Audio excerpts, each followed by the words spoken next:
Good evening and welcome to this edition of Black Nouveau. I'm Joanne Williams.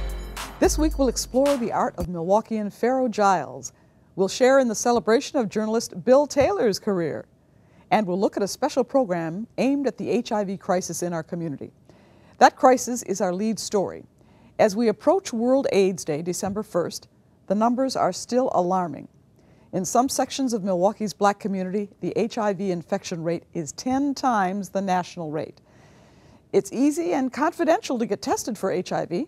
Bobby Drake will show us how in just a few minutes. But first, this story about a program aimed at reducing the HIV rate. Everett Marshburn has that report. Congratulations on your 17. Man. Thank you. Thank you so much. Bro. Thank you. Yeah. It wasn't easy. Lawrence Harris and Emmanuel Kadeem are celebrating Kadeem's 17th anniversary of being sober. Both are in recovery. As a young man, Lawrence had a good-paying job until drugs took over his life. I was homeless at the age of 29 years old. All I had was a car. It's a long story about how I ended up that way, but I ended up in my car, and I talked to God that night, and I said, Lord, if you let me get up out this car and get me somewhere to stay, give me a key to anywhere to stay, I'll never get high again. Lawrence will celebrate his 24th year of sobriety in January of 2013. He's married and works in HIV services. Kadeem's descent into substance abuse was a combination of his mother's death when he was 11 and his inability to cope with his sexuality. And it was the initial emotion that I experienced as a young person, but too afraid and fearful to be able to express myself to what my feelings were, for fear that I would be punished or ridiculed or talked about or what have you. When Kadeem got serious about recovery, he met Lawrence in a group meeting. They've been good friends ever since. We accept people where they are. And I was here before Kadeem. I'm a predecessor of Kadeem. He came around, I was chairing meetings and doing what I do, and he came around, he clung around us, and we just been around each other ever since. It was always a very pleasant spirit, and I gravitated towards that, and it wasn't sexual or, lustful or anything like that, because he made the possibility that men could actually be considerable, kind, and understanding. The story of their friendship is part of Acceptance Journeys, a campaign by Diverse and Resilient to help lessen the HIV rate among African American males in Milwaukee. What we've identified, along with other partners in the community, is that particularly in the black community, that homophobia, and resentment of not being able to come out or to have the support is one of those key concerns. There's still a lot of people out there who cast out members of our community once they talk about the fact that they're either bisexual or gay. So we see a lot of individuals in our community who need someone to give them some form of acceptance. Acceptance Journeys is about sharing key information about how your relationship with someone who's gay, transgender, or bisexual. We've interviewed over 100 people in the city and gotten some beautiful, beautiful stories and pictures as well, and people are really moved by these stories as well. We've got billboards around town. They say, our first slogan was, whose life can you change with love? So we had 2 billboards that started with that, and then we moved on to a couple of other messages like, I love my daughter just as she is. The root of the project is derived from the Center for Disease Control's research. They found in 2009 that the heightened rates of HIV for young gay men was increasing steadily, and it was very, very dire to the city, so they wanted to find out why this was happening. So they did some research, and they wanted to know whether it was because outreach methods had changed or maybe testing methods had changed, but they found that none of that was true. It wasn't because of those reasons, it was because of anti-gay stigma and HIV stigma. That stigma is something that Lawrence and Kadeem know firsthand. I was talked about, I was, ostracized, I was, ridiculed. And it was real difficult because I had all these emotions and I didn't know what to do with them. Doing outreach on the streets, I met a lot of people had alternative lifestyle. And I've seen how they was getting judged. Or when I used to meet people and I had to take them to get some housing or food pantry or whatever their needs may be. And I could see how people would treat them at a church, see them at an AODA facility that you're taking them to, and they see they got an alternative land, how they got reluctance to talk to the person, or even reluctance to even give them access to whatever they may have to offer. As a minority, especially for young African-American gay men, they are almost doubly stigmatized. Like, when you're a minority, you have all of these stresses on you. So that stress, along with being maybe HIV positive or even just gay at that point, can heighten all of these stresses upon you. So you have all this stuff on your shoulders. So when someone isn't accepting of you and loving of you, the impact of the community and the people that are supposed to support and love you is very, very important. And that's just what we're trying to do with the project, is to show people that love is the most important thing, and we should love one another for who we are unconditionally. It's clear that this impacts our whole community, particularly African American community. And African American women are being impacted by those men who are on the down low, who don't identify with being gay or bisexual. It's important that our whole community addresses this issue of HIV infection, because this is something that is here, it's something we must deal with, and it is a growing concern. In the fight against HIV and AIDS, it's better to know your status than to not know your status, which is why today I'm at the Black Health Coalition of Wisconsin to take the HIV test. Welcome to the Black Health Coalition of Wisconsin. Thank you. I understand. The test is free and doesn't take long. It can be done anonymously or confidentially. But the choice is still up to you. Which one would you prefer, an anonymous or a confidential? Let's go with confidential. Okay, confidential, thank you. I'm glad you chose that, because then if you forget about the test, we're able to contact you and let you know that you need to come back for your result, okay? First of all, I need you to sign here. Thank you. So that allows us to give you permission to test this. So what we're doing is we're taking an oral swab test. There we go. We'll just ask you to take that, place that inside your mouth, take that white swab face down on the outside of your teeth. Yes, between your cheek and there you go. You can close that, and now we can proceed to ask the other parts of this test. While the test is being administered, you do have to answer some personal questions to assess your risk. Once done, it will take about a week to get the results.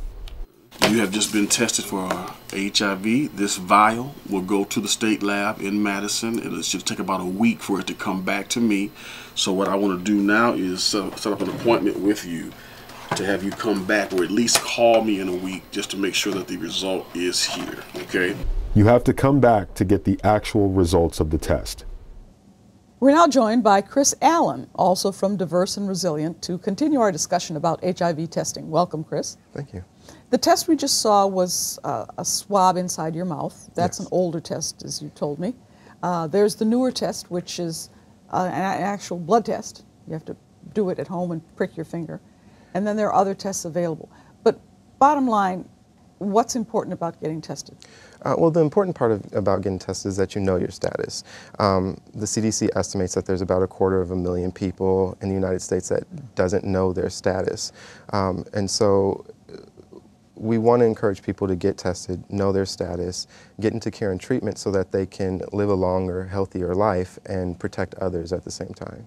We apparently have a high rate of HIV in Milwaukee. Yes, we do.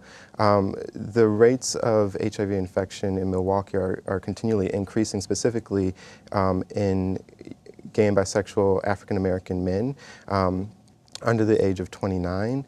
And so that's our organization, Diverse and Resilient, is normally our target population for programming and for testing is African American men within those age range and even older.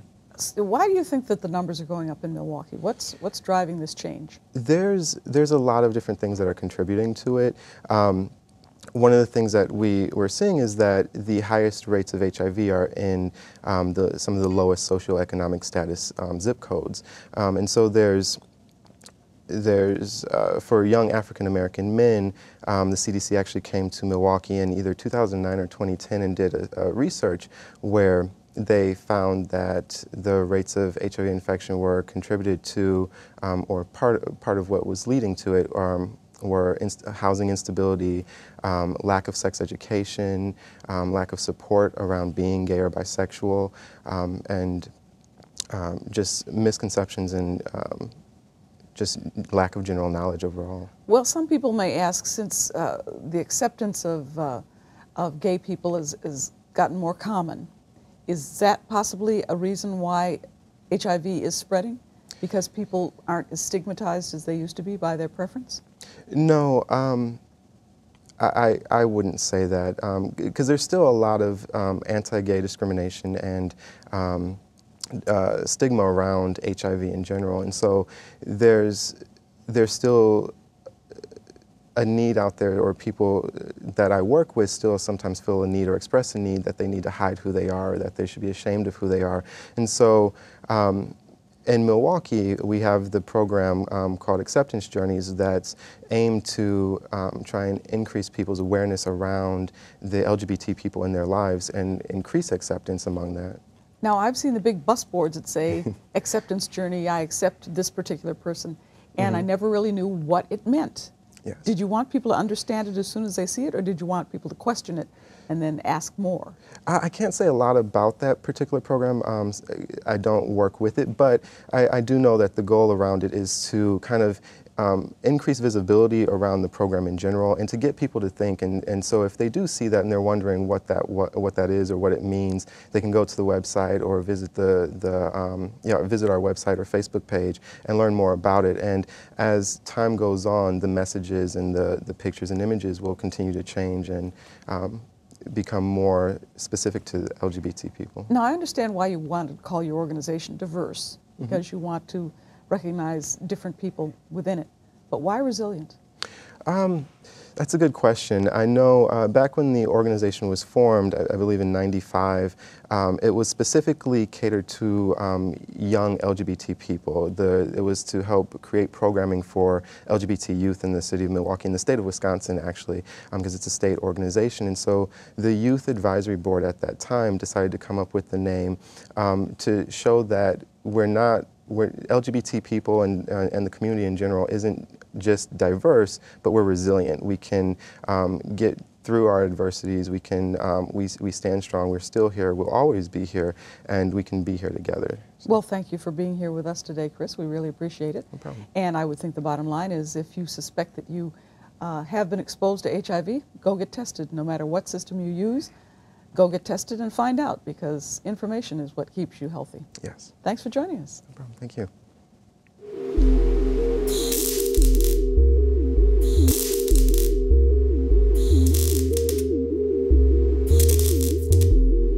I create sculptures. I take recycled items and found things and create abstract sculptures with them. Metal sculptures designed by artist Pharaoh Giles are moving fast at the area galleries. Giles is an apprentice and learned the craft of welding from Vanguard Sculpture Services. Oh, that's a beetle? It's got 6 legs, so we know it's some kind of insect.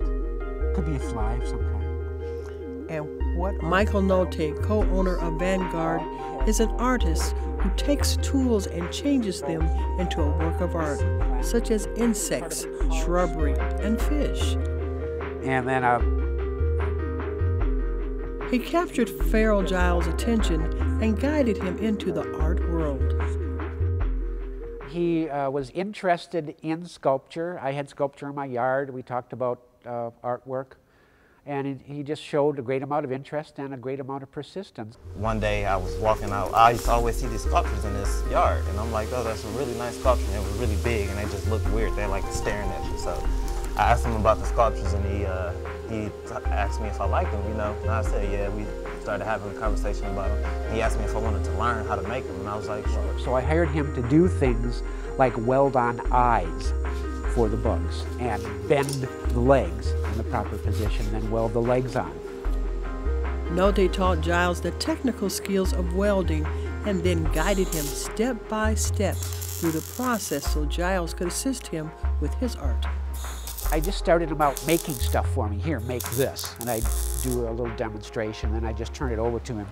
And the decisions he made kind of on his own in that process confirmed my belief that he had that kind of artistic talent, that artistic bent. I create insects. I make insects out of all different found objects, insects and creatures, I say, because a lot of our things, you can't really classify them as insects. But the whole, and also like flowers, it was something new I brought, was the flowers out of spoons. We take all different things, spoons, forks, anything metal pretty much, and we'll recycle them and create, we call it extreme recycling, because we'll create, you know, sculptures out of them. We sell them through art shows.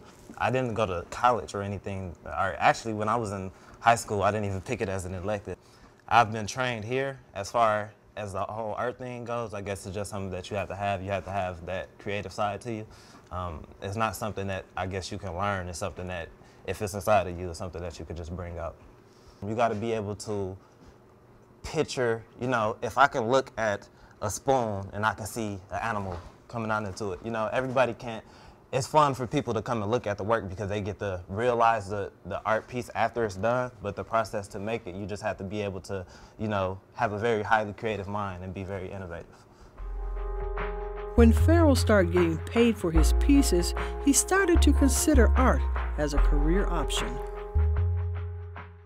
At first, I was just coming in and I wanted to learn how to weld because I knew welding was a really high-paying job. So I wanted to come for just the, you know, the skill of welding. And then when I got here and I started making the actual sculptures, and then I started seeing how much people just appreciate the sculptures, how much they appreciate them, and how much, you know, it just excites everyone. No matter, you know, where you come from, they can see something in the art. And then, you know, I was accepted into, he told me to start making my own shows and that he would sell them at art shows. And when I seen that people actually buy the art, and, you know, it's something that they're going to buy and appreciate. They might buy it thinking about somebody else and they'll go give it, you know, give it a gift. So it's a lot that comes with it, you know, thinking about it as a career. That pretty much came when I seen all of the positive aspects of the whole art thing. You know, because and then I've met tons of artists, and all of the artists are, you know, they just like to be really social. They like to socialize a bunch, and, you know, it's just a really nice community. The whole art community, at least here in Milwaukee, is really nice, and it's always, somebody always gives you positive feedback, and, you know, it helps you out. So it actually keeps me from, you know, being out doing any other thing, and it's better than trying to find a minimum wage at McDonald's or anywhere else. So Pharaoh Giles said it's crazy, him coming from a non-art background to now being considered an artist. It's actually something I think about all the time because it was never a point where, you know, I woke up, it was kind of really like an overnight thing to me. It's just what it seems like now looking back on it. It's like one day I just woke up and I go to work and people see me as an artist. That's what you know, when I step into this professional environment, I'm not a professional fry cooker or something. I'm a professional artist that it's stuff I can be proud of. He's made some very, very interesting and worthy sculptures. I think there's room for him to find his own niche and find his own work. But what he's made, I think it's really good. I look back and I just think, it feels good to be around the people and trained and like friends with the people that you once idolized.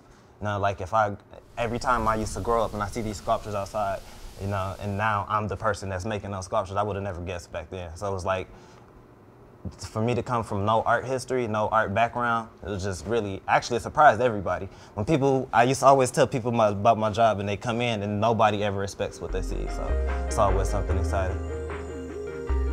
He's already proven that he can have some sales and people enjoy his work and they purchase it and make it their own. Even if you don't like art, you can appreciate what I'm doing.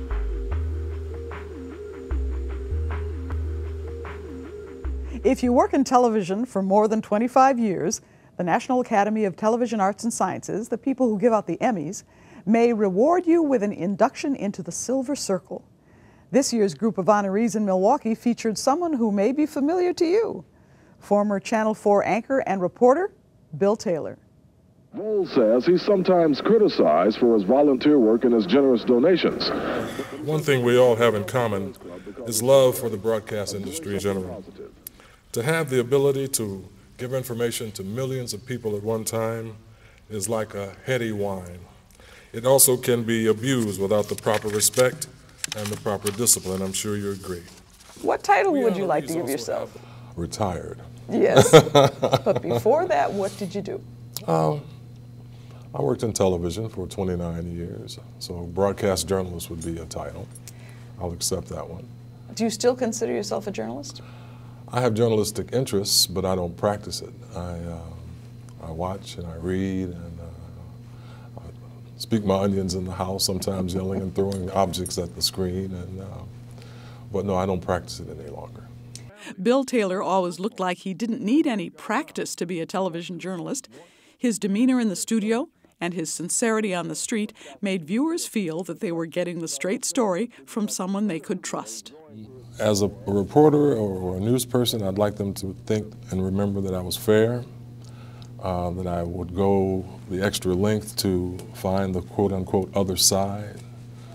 Sometimes that might have gotten me in trouble here and there, but someone who was not afraid to get his hands dirty working or helping and working in the community.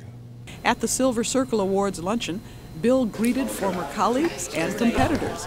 He covered all kinds of news in Milwaukee for today's TMJ4, but his signature stories, Positively Milwaukee, are the ones for which he will be most remembered. You know, I covered the crime beat for Channel 4, or today's TMJ4, a long time, 9.5 years. And it got so bad, one day a photographer and I were out on a story trying to clean up a crime story that it started a little late on. The photographer's name was Ray Lapine. And we're sitting on a stoop and looking at the various pieces of evidence marginally left behind and thinking, what are we going to do? And then people just started, first they started saying, well, who died? They saw me in the neighborhood and they said, who died? That was pretty telling. And then they started telling me what they knew, and so we eventually got that story. But that weighed on me a long time. And I said, maybe it's time to try something else. And almost simultaneously, I was doing a new program live at 11:30, the 11:30 report. And I was trying various things to sign off the show in the old DJ style. And one day I stumbled upon do something positive today. Well, by the time I got in the newsroom after that newscast, people were calling, telling me what they were doing that was positive. Or I took some kids to the zoo, or I took some kids to get their dental checkup. I walked dogs for my neighbor. Are those positive things? I said, sure. So we went on like that for a few months. Finally, I asked the current news director at that time, I said, well, maybe we should put some faces with these positive activities. And so it started then. Since retiring and leaving Milwaukee in 2001, Bill has traveled to Africa again, to Brazil, and all over the United States, visiting his 6 children and 11 grandchildren. Wherever he's called home, Chattanooga, Tennessee, or Mobile, Alabama, he's gone into the community and gotten involved. We worked extensively with the Chattanooga NAACP for the AXO program, and there's a big AXO chapter here. I think it's still here. That's an acronym for African American Academics, Cultural, Technological, Scientific Olympics, or the Olympics of the Mind. My parents, Miranda and Alfonso Taylor, told me, meet everyone eye to eye. They said sincerity cannot be faked, nor can empathy. I take pride in the work I've done here on the air, but I'm equally proud of volunteering in this community. Hey, baby. Viewers saw the man with the radio voice on television, but there's been a partner right next to him, his wife of more than 40 years, Daphne Taylor. She's the mother of our 6 children, the grandmother of our 11 grandchildren, hellacious cook, and the best damn dancer ever danced with. In short, I've had a queen to walk this journey with me for 44 years, and I'm indebted to her. She's quite prolific, very strong person. Is dibbling and dabbling in art these days, and I think she's very, very good. She does it at a senior center that's near our home in Mobile, Alabama. And don't take notes on that. You just drop in at senior centers. Do you consider yourself a senior? Do you consider yourself an elder? The answer to those numerous questions are yes. Yeah, of course I'm a senior. I earned every one of these. I take them all. We frequent that place because I took a couple of genealogy courses at this senior center. And I'm rekindling my misspent youth. I'm learning how to shoot billiards. What do you remember about Milwaukee? Oh, I remember the first Juneteenth day. I remember the 6 or 7 people who were on the committee to start that, including myself. And it rained horribly that Juneteenth day, June 19th, in 1971, and about 3,000 people came for the whole day. Well, about 4 or 5 years later, it's like 20, 30,000 people, and eventually, we were told, it's one of the largest street festivals of that kind in a central city area. I remember that. 2 proverbs come to mind, one from the continent of Africa. God gives nothing to those who keep their arms crossed. So I'm thankful for my many blessings. And the second proverb comes from Aesop, out of Egypt, or Kemet. Whatever you do, do with all your might. I have. I will continue. And I thank you very much for this award. And that is our program for this week. For Black Nouveau, I'm Joanne Williams. Thanks for watching, and good night.